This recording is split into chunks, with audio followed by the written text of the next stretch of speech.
Hey guys, welcome to my channel. My name is Vaibhav and today we are going to see the fifth session of Photoshop, the series called Learn Photoshop from the Scratch. Okay, in this session I will tell you about the selection tools and their uses and how we can cut the image with the selection tools. So let's get started. Before that, follow me on the Facebook called as VJ Online Tutors and subscribe me on the YouTube called as VJ Tutors. Okay, because I'm coming online every Sunday at 12 o'clock on the YouTube to clear your doubts about this session. So let's get started and learn the selection tools. So this is my page, and if you see here in the toolbox, we can select the selection tools. Okay, now basically if we are going to the toolbar, in the toolbar, my toolbar is divided into four sections, okay, in the Photoshop. So the first section is the selection tools, second section is called as drawing tools, third section is vector tool, and the fourth section is navigation tool. Okay, with the selection tool, you can cut the image, you can manipulate the image, and you can bring that particular selection onto your page. Okay, in the drawing tool you can create any drawing type or digital paintings like stuff with the vectors like paint tool and the drawing tools, sorry, the vectors, paint tool and shape tool. You can use a shapes to emphasize something in your designing. Okay, and navigation means that is called zoom in, zoom out and panning. Okay, so now in the selection tool, our first tool called as rectangular monkey tool. Okay, you can find that tool here. So in the rectangular monkey tool, if I select the rectangular monkey tool allows me to create a rectangular selection. So to create a rectangular selection, I just need to click and just drag it out. Okay. As well as if you require to create a spherical shape or spherical selection, then press shift to create a square selection. So it automatically creates my square selection. Okay. Now in this topic, selection tools basically used to create a raster shape, okay, like a pixel based shapes, as well as you can cut the image into the spherical form, okay, and bring it to your page. As well as if you want to edit something in that particular part, that time also we can use a selection tools. Okay, so if suppose I have one image,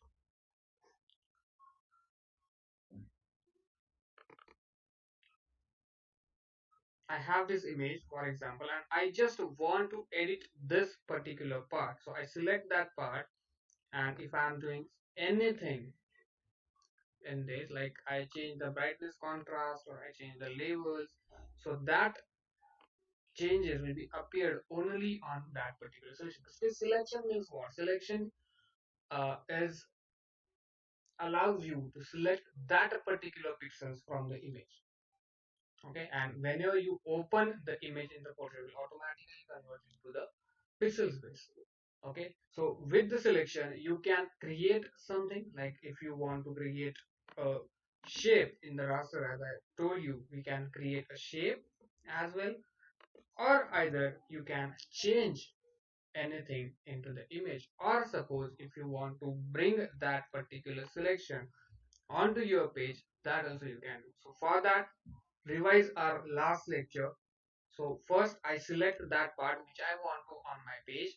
I select a move tool and I just drag this off to my page. So it automatically comes only that particular selection part onto my image or onto my page basically. Okay. So now in the selection tools we have some option, and that options are similar in all the selection tools. Okay, like if suppose I select any other selection tool, that options are basically same. If I click on monkey tool, as well as if I click on a lasso tool, that selections options are same. So just revise that particular options. Okay, so in the option bar if you see we have a selection types. Okay, that selection types means what? Your selection, how you want a selection exactly, basically. Okay, so if I go to selections, the first option is called as new selection. Means what? Whenever I have an existing selection on my page, and if suppose I want to disable my first selection and create a new, that time I use new selection. If I click here, my first selection automatically will get disabled. Okay. If suppose you want to add into the selection, like I want my existing selection as well as I want to create a new selection in the image, then you can click on add to selection. I click here and either I can add into that particular selection like which I have existing, or either if I want to create a new, I can create a new as well with the existing selection. If you want to subtract the part from the selection, that also you can do. So select the subtract from selection and then just drag it off which you don't want in that particular selection, so it automatically gets subtracted. Okay, or suppose you want to create a border onto the selection, that also we can do it with the subtraction tool. So I subtract that a center part, so whichever part is remaining, that will only fill into the selections. Okay, to fill the color I will use alt backspace or option delete on the Mac, or alt backspace on the Windows to give a foreground color, or either I will use control backspace or command delete on the Mac to give a background color. Okay, as well as we have a second option as well, but I'll tell you that in the next topic whenever we require that particular tool. Okay, so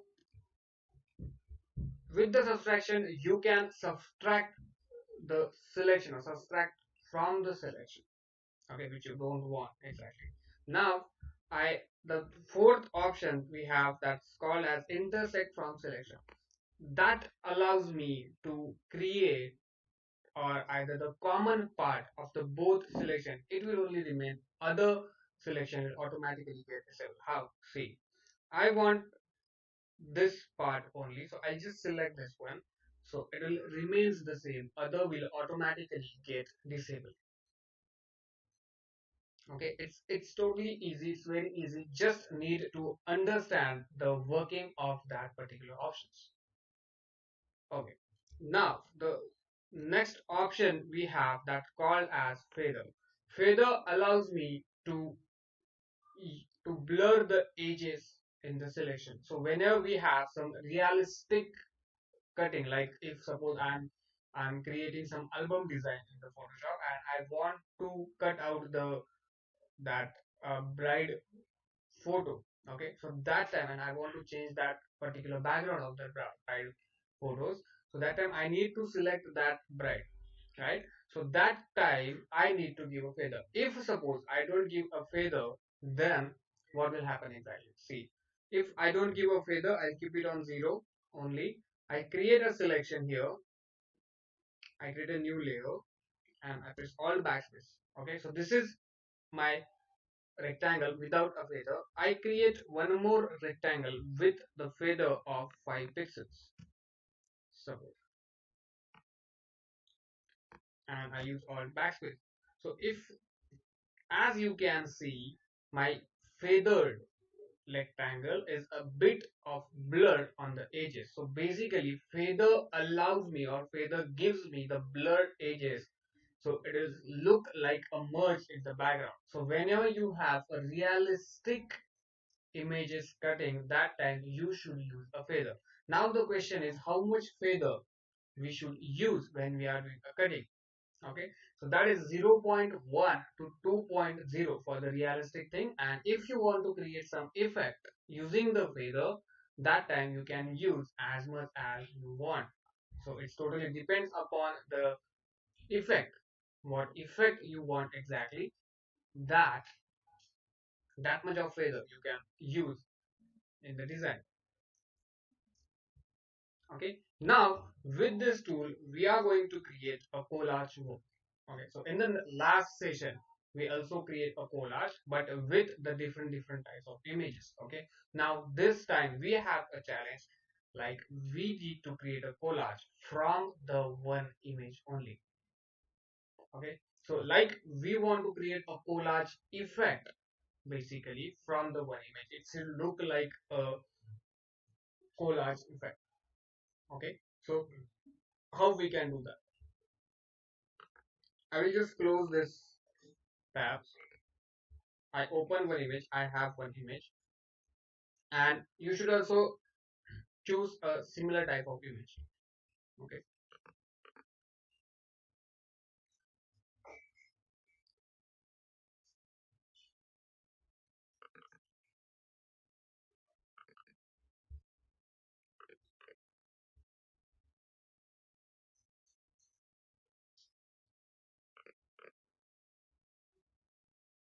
so yeah, we have this image in the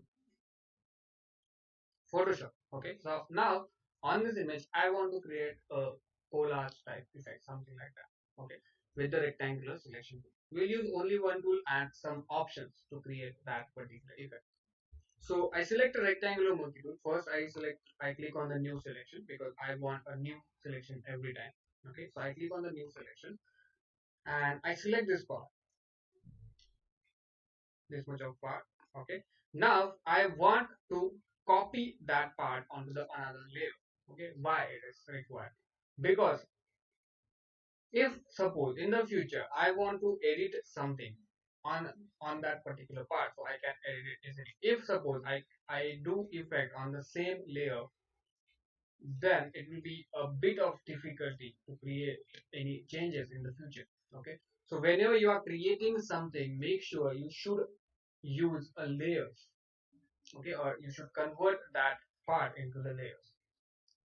So I right click here. We have a three options to make that selection onto the on the layers basically. So I right click here. I click on layer via copy.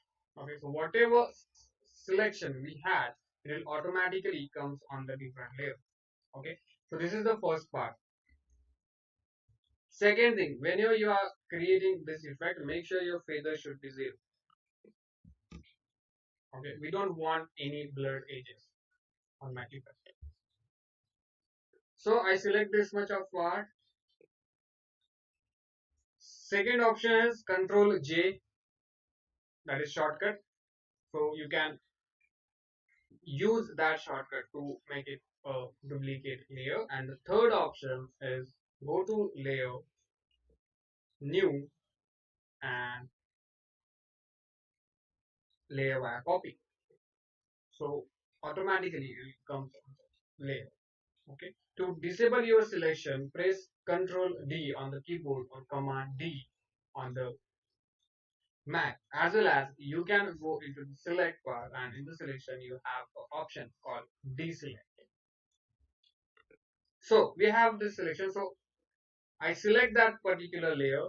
I go into the edit, and in the edit I will give a stroke to it. Okay. In the stroke panel, we have some options.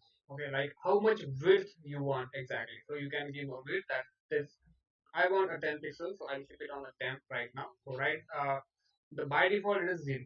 Okay, so it's totally vary image to image. It depends upon the image resolution, how much of image resolution you have.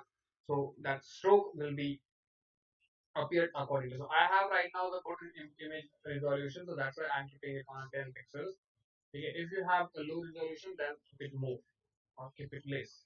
It depends. Then we have a colors. So I want a white color because we have some of the darkish background. So I think white color will be more appealing. And the location of your stroke. How you want your stroke, from the center, inside of the edge of that particular image, or outside of the edge of that particular. Okay, so if I choose inside, then 10 pixels inside. If I click center, so 5 pixels inside, 5 pixels outside. And if I choose outside, then it will be a outside of 10 pixels from that particular layer image. So I'll keep it on center and I press OK. Yeah, it's appeared and it's good. I think so. Okay, we will do the same process all over the image. Okay, so I'll do it. I select the background layer. Make sure whenever you are creating a selection for the second time, make sure your background layer should be selected. Okay, otherwise your effect will get ruined. So I select second. I'm pressing Control J. I go to edit. I keep it on stroke. Press OK. Select background layer. Select third point. Press Control J. Go to edit. Stroke. Make sure your selection will be overlapping with the another as well. Okay. Select this much of part. Press Control J. Edit. Stroke. Okay. Select this layer. Select background. Control J. Edit. Stroke. Okay. That's it. We have it. Okay. So now I'll just off the background layer and see how is our effect is going to be. Okay. Now the third thing, we done our effect, but it is not looking like a collage guide. Okay, it will look collage if I distort it a bit. Okay, so to distort it, I select the layer one.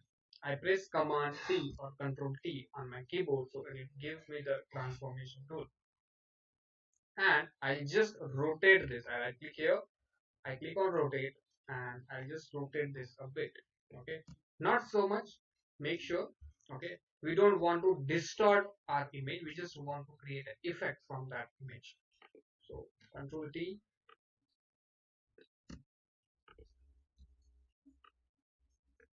We are just doing it a bit of rotation.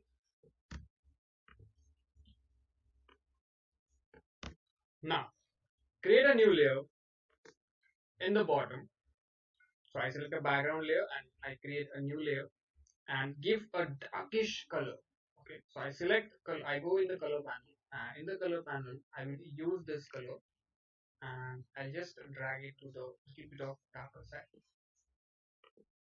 Press OK and press Alt backspace to fill it. Okay. Now I want that it should look a bit of embossing, like to on the another layers. Okay. So to create that effect, I double click on the layer on the part. I double click on it and I click on drop shadow. So I click here and in the drop shadow we have some options. So first one, we should choose color. I want it on a darker side, so I'll keep it on black only because we have a little bit of lighter shade of the black. Okay, so I keep it on black. I change the distance,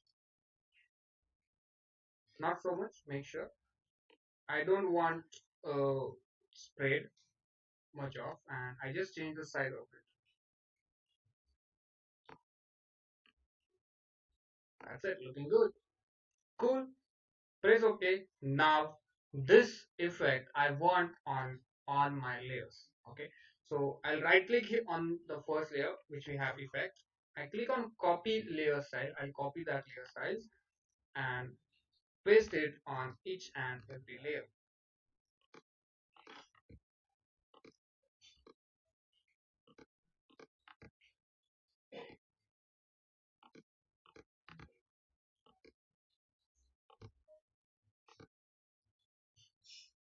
That's it. Our effect is done. Okay. So with the selection tool, you can create this kind of effect. In the next session, I will tell you about the next topic that's called an elliptical monkey tool. How we can use elliptical monkey tool and with that, what we can create. Till now, guys, follow me on the Facebook and follow me on the YouTube. Okay. Now the assignment time. Okay, to create an assignment you need to create a collage effect on the any similar type of image and mail that assignment to me on vjtutorsmumbai@gmail.com. Okay, I will give you the feedback on that, and if you have any doubt, attend my live session which is held on next Sunday. Okay, I will clear your doubts. Till then, happy learning. See you in the next session. Goodbye.